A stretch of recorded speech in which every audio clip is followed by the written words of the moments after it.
بہرحال جمعے کا دن ہے اور میں معذرت کے ساتھ مجبور ہوں، امام وقت کے لیے گفتگو کیے بغیر مجھ سے گزارا نہیں ہوتا.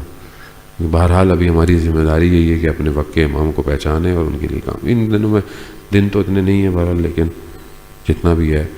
جمعے کا دن ہے. اذان محترم میں ایک واقعہ بہت دفعہ پڑھتا ہوں اور آپ لوگوں نے سنا بھی ہوگا، لیکن میں اس واقعے کو اپنے لیے پڑھتا ہوں کہ میں خود اپنے آپ کو دیکھوں میں کہاں کھڑا ہوں. بس یہ واقعہ آپ کی خدمت میں اور التماس دعا. اذان محترم علی ابن مہزیار 20 سال 20 ایئرس حج کرتا رہا، اور ہر سال حج ایک دفعہ واجب ہے، لیکن 20 سال گیا. کیوں گیا؟ کہ اسے پتا تھا کہ حج میں امام سے ملاقات ہو سکتی ہے، حج بغیر امام کے نہیں ہوتا. 20 سال 20 ایئرس جاتا رہا نہیں ملے امام. مایوس ہو گیا. پھر اس کو ایک میسج ملا، اس سال حج پہ آؤ، امام سے ملاقات ہو جائے گی.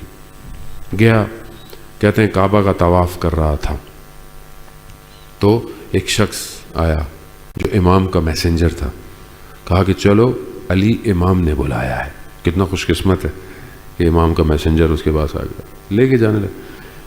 جب وہ لے کے جا رہا تھا تو اس نے، کیونکہ امام کا میسنجر تھا، تو امام کا میسنجر کوئی آرڈنری آدمی تو ہو نہیں سکتا.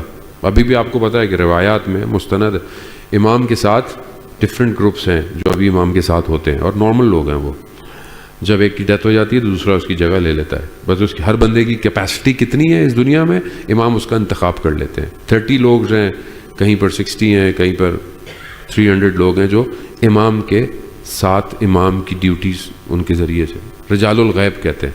بہرحال ان میں سے کوئی ایک شخص ہوگا، اور وہ ظاہر ہے آرڈینری آدمی نہیں ہوتے. تو اس نے علی ابن مہزیار سے ایک کوشچن پوچھا کہ علی یہ بتاؤ تمہارے لیے امام کیا ہے؟ امام کیا ہے؟ اور یہ سوال ہم اپنے آپ سے پوچھیں، میرے لیے امام کیا ہے؟ کیا ہونا چاہیے امام ہمارے لیے؟ علی ابن مہزیار نے بیسٹ جواب دیا جو دے سکتا تھا. میرے لیے امام پورے عالم میں، یعنی پورے یونیورس میں سب سے زیادہ جو محبوب ہے، جس سے میں محبت کرتا ہوں، وہ کون ہے؟ امام ہے. اور ظاہر ہے ہونا بھی یہی چاہیے تھا. 20 سال سے جو حج کر رہا ہے تو اس سے بہتر اور کیا جواب دیتا. لیکن جو میسنجر تھا امام کا، وہ صرف زبان کو نہیں، وہ اندر بھی اسکین کر رہا تھا. اس زمانے میں لوگ گاڑیوں پہ، جہازوں پہ نہیں جاتے تھے حج پہ. اس زمانوں میں لوگ اونٹوں پہ، ہارس پہ، گھوڑوں پہ آتے تھے. تو اس کے بھی ہارس تھے، تو اس نے کہیں باندھے ہوں گے، جیسے آپ اپنی گاڑی پارک کر کے آئے، انہوں نے بھی کہیں پارک کیے ہوں گے. تو جب اس نے کہا نا امام بلا رہے ہیں چلو، تو اس کے دل میں خیال آیا میرے گھوڑوں کا کیا ہوگا؟ 20 سال امام کے لیے اندر. دس از دا بگیسٹ ٹیسٹ. یہ اپنے لیے میں کہہ رہا ہوں، آپ کے لیے نہیں، میں اپنے آپ کو کہہ رہا ہوں. اس ٹائم امام مجھے بلاتے ہیں تو میرے دل میں کیا خیال آ سکتا ہے؟ کیا اولاد، میرا ڈیزگنیشن، میرا پوسٹ، میری خواہشات، میری بلانگنگز کیا ہے؟ It's not easy. اسی لیے کہتے ہیں کٹ کرو. گھوڑا 20 سال سے امام کا انتظار کر رہا ہے، گھوڑوں کا خیال آ رہا، گھوڑوں کا. خیر چلا گیا، امام کی خدمت میں پہنچا تو پہاڑوں پہ مجھے لے گیا. گرین خیمہ تھا، میں نے پہلے کبھی دیکھا نہیں تھا ادھر اس طرح کی چیزیں. گیا، جیسے ہی انٹر ہوا امام نے کہا علی ہم تمہارے دیدار کے مشتاق تھے. اللہ اکبر. کاش امام ہمارے لیے بھی یہ جملہ کہے کہ ہم تمہیں دیکھنا چاہتے تھے. علی ابن مہزیار نے کہا مولا میں تو 20 سال سے آ رہا ہوں اور آپ فرماتے ہیں کہ آپ مجھے دیکھنا چاہتے تھے. تو امام نے کہا ہاں، ہمارے اور تمہارے درمیان تمہارا عمل رکاوٹ بنا ہوا تھا. عمل.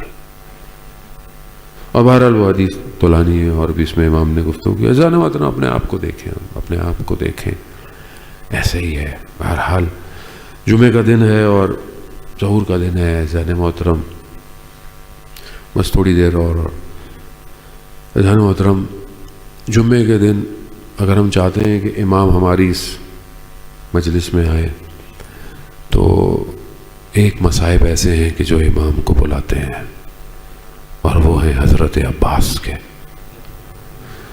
مختصر سی اپنی نوکری بس آپ کی خدمت میں. جناب عباس نے اجازت تو نہیں ملی جنگ کی، مگر پانی کی اجازت ملی. پانی کے لیے امام گئے، پہنچے اور دشمن کو جہنم واصل کرتے کرتے پانی تک پہنچ گئے. پانی کو ہاتھ میں اٹھایا تو 21 رمضان جو آنے والی ہے اس میں بابا نے وصیت کی تھی حضرت عباس کو، عباس پانی تک پہنچ جاؤ گے مگر یاد رکھنا حسین پیاسا ہوگا. حضرت عباس نے پانی کو پانی پہ مار دیا، مشکیزہ بھرا. اب مقصد ہے پانی خیموں میں پہنچ جائے. بس سواری خیموں کی طرف جا رہی ہے. دشمن نے وار کیا، دایاں بازو شہید ہو گیا، بایاں بازو بھی شہید ہو گیا. مشکیزے کو اپنے وجود میں لیے عباس دیکھتے ہیں خیمے کتنی دور رہ گئے ہیں. بچے انتظار کر رہے ہیں نا، چچا عباس پانی لینے گئے. اللہ اکبر. ان بچیوں کو یاد کریں کہ جب ان کی روحیں تڑپی، روزے کی حالت میں یہ بچیاں شہید ہوئی ہیں. اذان محترم بھوک اور پیاس سے اپنے خدا کی بارگاہ میں گئی ہیں. یقیناً حضرت عباس نے انہیں وہاں پر پانی پلایا ہوگا. ہاں عزاداران محترم، مگر ایک ظالم تیر آیا جس نے مسکیزے کو پانی کو بہا دیا. پانی کا بہنا تھا، حضرت عباس کی امید بھی بہہ گئی. سواری نے رخ موڑ لیا. ایک تیر آیا جو آنکھ میں لگا.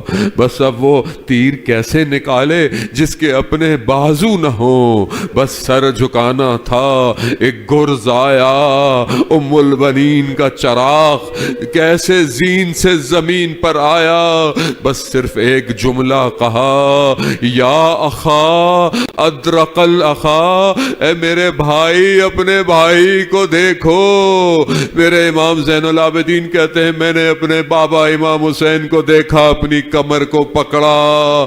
انکسر ظہری، میری کمر ٹوٹ گئی. آج نہ جانے کس طرح امام حضرت عباس کے بدن پر پہنچے، سر زانو پر رکھا، خون کو صاف کیا. مقتل میں بیان ہوتا ہے، علماء کہتے ہیں امام حسین نے پوچھا، عباس آپ نے کبھی مجھے بھائی نہیں کہا، آج کیسے مجھے بھائی کہہ دیا؟ کہتے ہیں جب میں زین سے سواری سے گر رہا تھا، ماں جناب زہرا نے مجھے اپنا بیٹا کہا. ہاں زادانہ نے محترم، جناب حضرت عباس کی روح پرواز کر گئی. امام علم اٹھائے خیموں کی طرف جا رہے ہیں. بچے دیکھ رہے ہیں چچا عباس آ رہے ہیں، لیکن کیا دیکھا؟ علمدار آیا، علمدار نہ آیا، علم آ گیا. چھوٹی بچی نے کہا، بابا چچا عباس کہاں ہیں؟ کہا بیٹا وہ نہر کنارے رہ گئے. الا لعنت اللہ علی القوم الظالمین وسیعلم الذین ظلموا ای منقلب ینقلبون.